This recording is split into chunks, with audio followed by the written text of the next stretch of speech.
2019 साली भाजप व शिवसेनेने विधानसभा निवडणूक एकत्र लढवली। भाजपला 105 जागा आणि शिवसेनेला 56 जागा असे 161 जागांचे बहुमत महायुतीला मिळाले।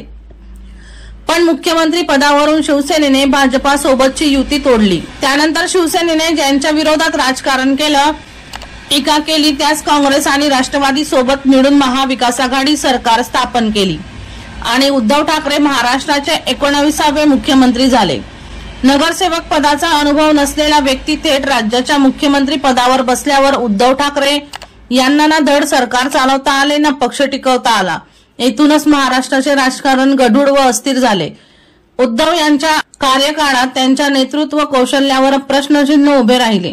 सरकार प्रभावीपणे चालविण्यासाठी त्यांना संघर्ष करावा लागला। मुख्यमंत्री कार्यालयातील त्यांच्या दुर्मिळ भेटी आणि विधिमंडळात विरोधकांच्या प्रश्नांना अपुरी उत्तरे यामुळे विरोधकांनी त्यांच्यावर अकार्यक्षम मुख्यमंत्र्याचा शिक्का मारला। मात्र हा शिक्का उद्धव ठाकरेंना शेवटपर्यंत पुसता आला नाही। वर्षा लोहार यांचा रिपोर्ट V1 लाईव्ह जळगाव।